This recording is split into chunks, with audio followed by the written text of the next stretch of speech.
요한일서 1장 5절에서 10절까지 있는 말씀입니다.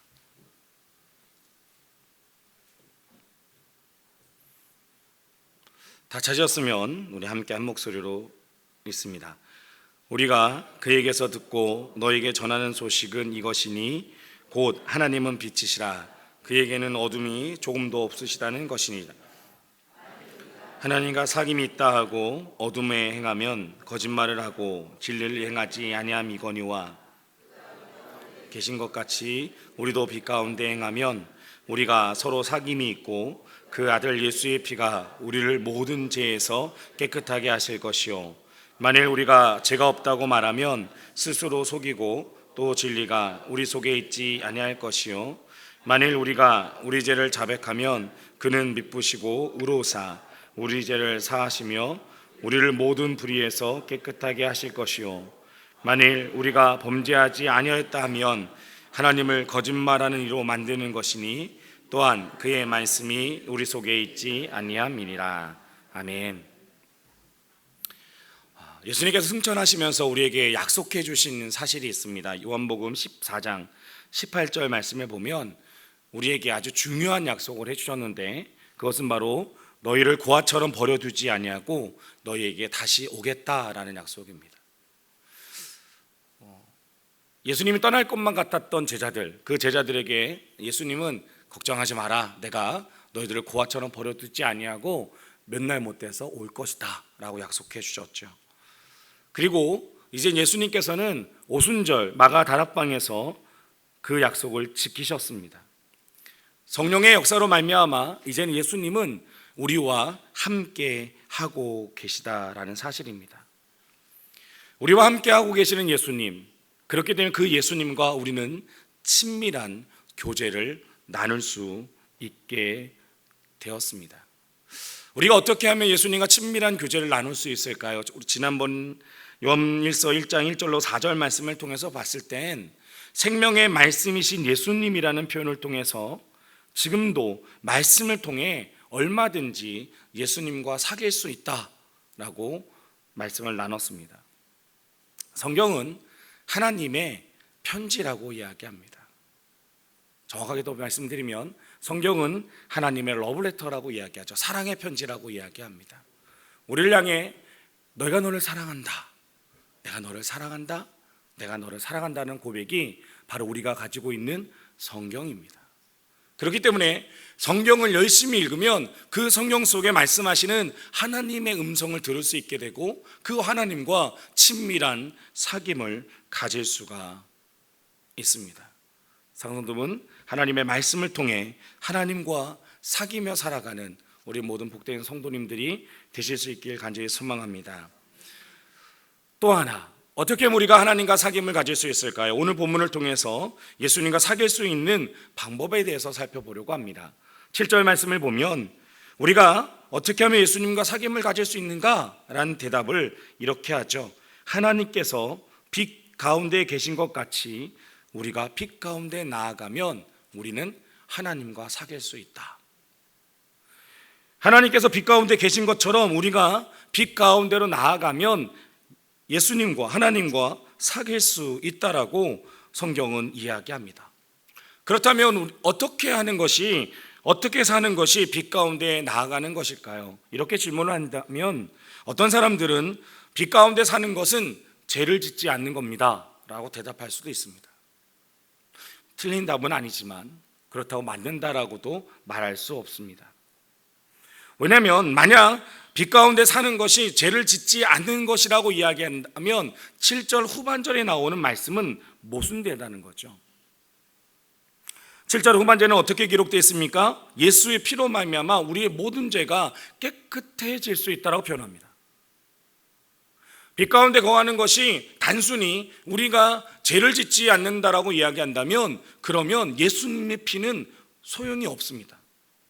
필요가 없는 거죠. 왜? 죄를 짓지 않았기 때문에 예수님의 피가 굳이 필요하지 않는 겁니다.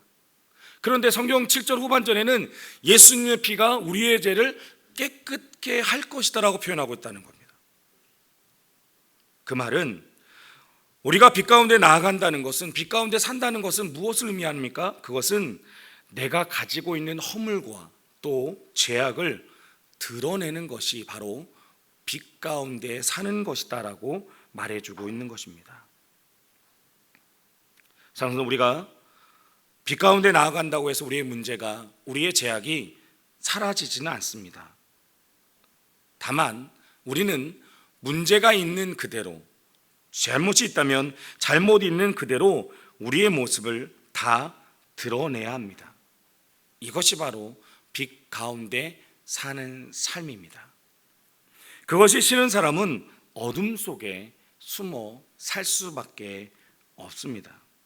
그래서 어둠 속에 사는 사람과 빛 가운데 사는 사람의 차이는 죄를 지었느냐 안 지었느냐의 문제가 아니라 자신의 허물과 죄를 감추고 숨기느냐 그렇지 않느냐의 차이입니다.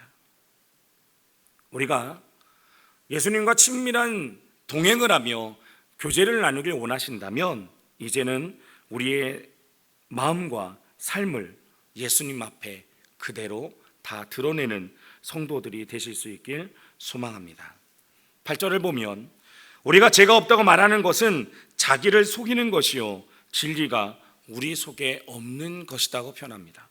또 9절 말씀에 보면 죄를 자백하면 이라는 표현이 나오죠. 무슨 이야기입니까? 이것이 바로 빛 가운데 사는 것이라는 겁니다.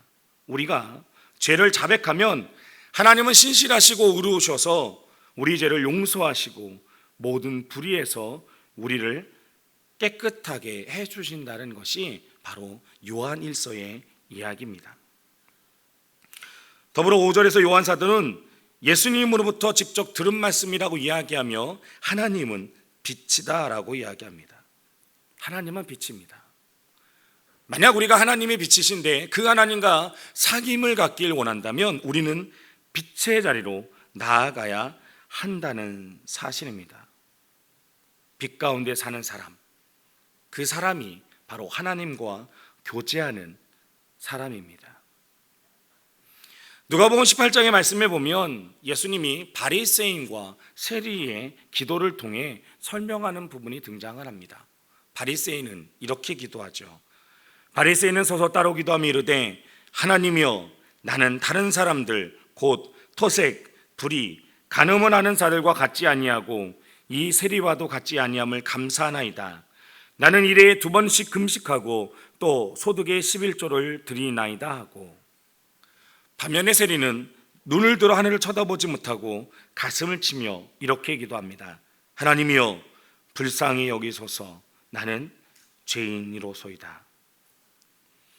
잘 아시다시피 세상적인 기준으로 보면 바리새인과 세리, 그들 중에 누가 의인입니까? 바리새인이 의인입니다. 바리새인은 하나님의 율법을 지키려고 날마다 애를 쓰는 사람이었습니다. 어떻게 하면 하나님의 뜻대로 살 수 있을까?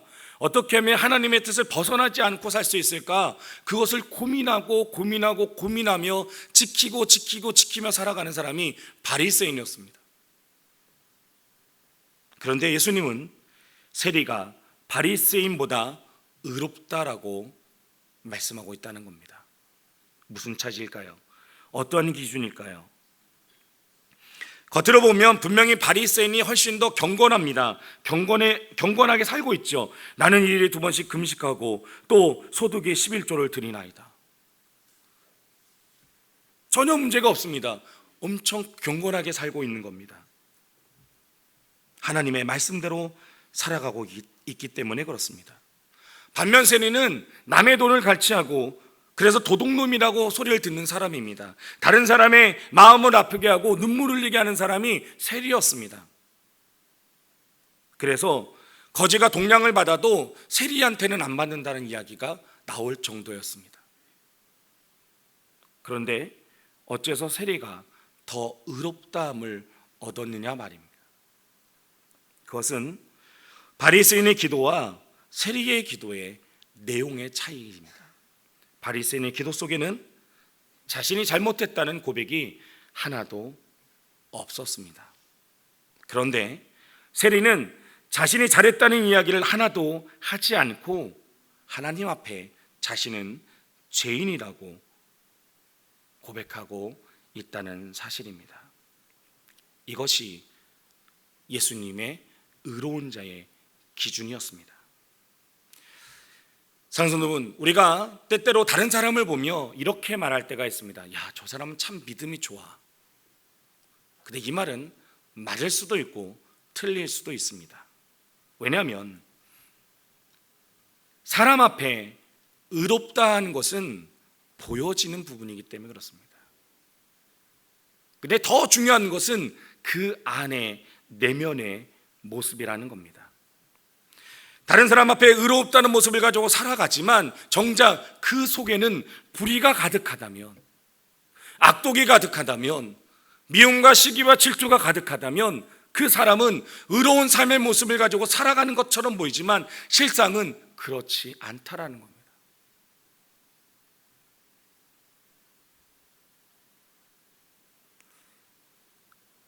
사람 앞에 의로움이 아닌 하나님이 보시기에 의로운 자가 되어져야 합니다.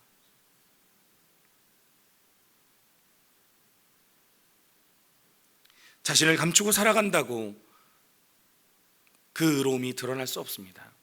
자, 그럼 이젠 우리의 진실한 모습을, 우리의 중심을 보시는 하나님 앞에 드러내는 성도들이 되실 수 있길 소망합니다.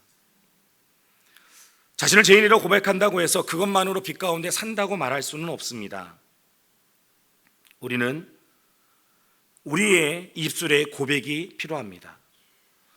그렇다고 입술의 고백으로만 우리가 알 수 있을까요? 그렇지는 않습니다. 다른 사람을 대하는 모습을 보면 우리는 알 수 있습니다. 질문을 드리겠습니다. 사랑하는 여러분, 예수님이 누구 때문에 십자가를 지셨습니까? 네, 다 대답하셨죠? 네, 들리네요. 예수님은 나의 죄를 위하여 돌아가셨습니다. 나의 죄를 위해서. 그런데 대부분은 어떻게 생각합니까? 예수님은 누구 때문에 돌아가셨습니까? 우리 때문에 돌아가셨다고 이야기합니다. 우리 때문에. 예수님은 우리 때문에 돌아가신 것이 아니라 나의 죄 때문에 돌아가셨습니다. 예수님이 나의 죄 때문에 돌아가셨다고 고백한다면 우리는 다른 사람을 정죄할 수 없습니다. 왜냐하면 나의 죄가 가장 크기 때문에 그렇습니다. 내 죄가 너무나 큰데 어떻게 다른 사람을 정죄할 수 있겠습니까? 누가복음 15장에 보면 탕자의 이야기가 등장을 하죠. 어느 날 둘째 아들이 아버지의 재산을 받아서 갑니다. 그리고 그 재산을 다 탕진합니다. 아버지의 마음에 금신덩어리인 아들입니다. 그런데 그 아들이 돌아오게 됩니다. 더 이상 아들이라고 대접받을 수 없어서 그냥 품꾼으로 살겠다라고 하며 돌아옵니다. 굶어 죽지만 않게 달라고 아버지께 돌아오죠. 그때 아버지는 어떻게 합니까? 아들을 아들의 지위로 회복시켜 주는 것을 봅니다. 그리고 죽었던 아들이 살아왔다고 이야기하며 잔치를 벌입니다. 그런데 문제는 큰아들이었습니다. 모범생 아들. 이 큰아들의 마음이 화가 난 겁니다. 그래서 아버지, 이럴 수가 있습니까? 나는 그동안 아버지께 충성했어도 염소 새끼 한 마리 주지 않더니 당신의 다른 아들이 이렇게 방탕하고 돌아오니 소를 잡아주십니까? 라고 분내합니다. 자신은 잘못한 것이 하나도 없다고 생각한 큰아들이었습니다. 사랑하는 성도분, 그러나 이 큰아들도 잘못한 것이 있었습니다. 바로 아버지의 마음을 아프게 했고 아버지의 마음을 이해하지 못했다라는 사실입니다. 겉으로 볼 때는 큰아들은 모범생이었습니다. 전혀 문제가 없었고 아버지의 말씀대로 잘 사는 것처럼 보였습니다. 그러나 실상 그 아들은 아버지의 마음을 이해하지 못했다라는 겁니다. 왜? 아버지가 매일같이 밖에 나가 둘째 아들이 돌아오기를 서서 기다리고 있는지 헤아리지 못했다는 겁니다. 그리고 그 아들이 돌아왔을 때 그 아들을 안아주면서 그 아들을 아들로 회복시켜주고 잔치를 열어줬는지를 이해하지 못했다는 겁니다. 만약 큰아들이 정말 모범생의 아들이었다면 아버지의 마음을 이해했어야 된다는 겁니다. 사랑성도 우리는 하나님을 앞에 나아가야 합니다. 하나님이 보시기에 우리의 모습을 되돌아볼 필요가 있습니다.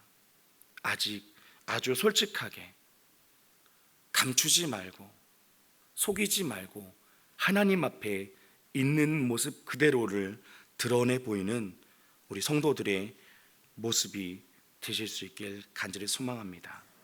그것이 바로 빛 가운데 거하는 삶입니다. 우리는 그렇게 살아야 합니다. 빛 가운데 하나님 앞에 우리의 모습을 드러내며. 그런데 우리는 그렇게 살지 못했습니다. 왜냐하면 우리가 살았던 이 유교적인 전통은 항상 숨기는 것이 낫다라고 이야기합니다. 체면 때문에 말할 수 없는 것들이 너무나 많았다라는 사실입니다. 다른 사람들 앞에 보여지기 위해 우리는 거울을 봅니다. 그러나 더 중요한 우리의 마음은 다스릴 생각은 하지 않았다라는 겁니다. 하나님 앞에 예배하는 우리의 모습이 어떠한지를 우리는 되돌아보지 않았다라는 겁니다. 하나님 앞에 예배하지만 여전히 내 마음속엔 화남이, 분냄이, 짜증이, 슬픔이, 원망이 있음에도 그대로 교회와 하나님 앞에 예배한다고 이야기합니다. 사랑하는 여러분, 이젠 우리가 우리의 중심의 모습을 하나님 앞에 드러내는 결단을 하실 수 있길 소망합니다. 우리의 겉모습도 중요합니다. 그러나 우리의 속사람이 누구를 바라보고 있는지, 그 하나님 앞에 우리의 모습이, 속사람이 어떠한 상태로 있는지가 더 중요하다는 사실입니다. 이렇게 우리의 모습을 드러내면 우리는 하나님이 주시는 기쁨을 맛볼 수 있습니다. 4절 말씀에 보면 요한 사도는 이렇게 이야기합니다. 우리가 이 글을 쓰는 것은 우리 서로의 기쁨이 차고 넘치게 하려는 것입니다. 자기 속에 있는 것을 다 드러냈는데 어떻게 기쁠 수 있을까요? 이상한 일입니다. 내 모습을 있는 그대로 다 드러내는데 성경은 반대로 그렇게 하면 당신은 기쁨을 맛볼 수 있습니다라고 이야기합니다. 왜 그렇습니까? 우리 속에 잘못된 마음이, 허물들이 있을지라도 그것이 바로 예수 그리스도의 보혈로 깨끗함을 얻을 수 있기 때문에 그렇습니다. 더러움이 있죠. 근데 그거 아십니까? 그 더러움이 깨끗해졌을 때 얻을 수 있는 기쁨이 있다는 사실. 그리고 그 일을 위해 예수 그리스도께서 이 땅에서 피 흘려 주셨다는 사실입니다. 이제 우리가 하나님 앞에 우리의 모습을 드러내면 예수님께서는 더 이상 돌아보지 아니하시고 그 무엇보다 깨끗게 해 주실 것입니다. 두 번째로, 우리가 하나님 앞에 고백하고 드러내면 이제는 우리의 힘으로 이길 수 없는 이 죄를 하나님께서는 이길 수 있도록 해 주십니다. 하나님은 우리가 다시는 죄짓지 않아야 우리의 해결을 받아주신다고 말씀하지 않으셨습니다. 다만 우리가 하나님 앞에 있는 그대를 보여주면 하나님께서는 그것을 용서해 주시겠다고 말씀하셨습니다. 그런데 놀라운 것은 우리가 이렇게 고백하고 이야기한다면 더 이상 우리는 그 죄를 짓지 않게 될 수 있다는 사실입니다. 감춘다고 해서 그 죄가 사라지는 것이 아니라, 그 죄를 범하지 않는 것이 아니라, 성경은 반대로 드러내 보여질 때 그 죄가 해결되어지고 더 이상 그 죄가 내 삶의 문제가 되지 않는다는 겁니다. 사랑하는 성도분, 이젠 우리가 하나님 앞에 우리의 죄를 고백할 수 있길 소망합니다. 성경을 보면 이 고백의 중요함에 대해서 이야기합니다. 성경에 사울과 다윗이 등장을 합니다. 사울도 하나님의 기름 부은 왕이었습니다. 사무엘이 사울을 만났을 때 왕감이었습니다. 잘생겼습니다. 키도 큽니다. 또 하나님을 신뢰했습니다. 그래서 그에게 기름을 부어 왕으로 삼았습니다. 다윗도 왕이었습니다. 그런데 사울과 다윗의 큰 차이가 있었습니다. 그것은 사울은 범죄했을 때 그것을 감추려 했습니다. 그러나 다윗은 범죄했을 때 그것을 드러내 보였다는 겁니다. 분명 사울도 잘못했습니다. 그러나 사울은 핑계댑니다. 제가 그렇게 한 이유는 하나님께 예배드리기 위해서입니다. 정당한 이유를 대는 것처럼 보였습니다. 그러나 중심에 그 문제가 아니었다는 거죠. 그러나 다윗은 어떻게 합니까? 다윗의 죄가 드러났을 때 다윗은 신하들 앞에 무릎 꿇고 기도합니다. 하나님, 내가 죄인입니다. 내가 죄인입니다. 하나님, 내가 죄인입니다. 고백했다는 겁니다. 그리고 하나님께서는 그 고백을 들으시고 그를 회복시키셨습니다. 그래서 지금도 다윗은 이스라엘의 비교할 수 없는 왕으로 세움을 받았다라는 사실입니다. 사랑하는 성도분, 우리는 날마다의 삶 속에 하나님과 친밀한 교제를 하며 살아가야 합니다. 그것이 바로 하나님의 자녀인 우리가 살아가야 될 모습입니다. 그런데 우리가 하나님과 친밀한 이 빛 가운데 나아가 하나님과 교제하기 위해선 우리의 삶의 결단이 필요합니다. 먼저는 우리의 죄를 고백하실 수 있길 소망합니다. 야고보서 5장 16절 말씀에 보면 그러므로 너희 죄를 서로 고백하며 병이 낫기를 위하여 서로 기도하라. 의인의 간구는 역사하는 힘이 큼이니라. 초대교회에 하나님의 놀라운 능력이 나타날 수 있는 것은 그들이 서로 자신의 죄를 고백했다라고 이야기합니다. 그리고 그것이 초대교회에 하나님의 능력으로 나타났다는 겁니다. 이제는 우리 필그림 교회가 하나님의 능력을 나타내는 교회가 될 수 있길 소망합니다. 감추지 말고 하나님 앞에 드러냄으로 하나님의 치유와 회복의 능력과 은혜를 경험하는 우리 모든 성도님들이 되실 수 있길 간절히 소망합니다. 기도하겠습니다. 사랑이 많으신 하나님, 우리가 이젠 빛 가운데로 나아가길 소망합니다. 사람 앞에는 우리가 감출 수 있습니다. 그러나 하나님, 우리의 중심을 보시는 하나님 앞에는 우리가 더 이상 숨길 수 없음을 고백합니다. 그 하나님께 우리의 중심을 내어드리게 하여 주시옵소서. 우리의 연약한 마음, 우리 더러운 마음, 미워하고 시기하고 질투하는 모든 마음들, 그 모든 마음들을 이젠 하나님께 드러내게 하여 주시옵소서. 고백하고 회복되어지고 치유하는 역사가 이젠 우리 가운데 나타나게 하여 주시옵소서. 함께 하실 것을 믿으며 예수님의 이름으로 기도합니다. 아멘. 우리 함께 찬양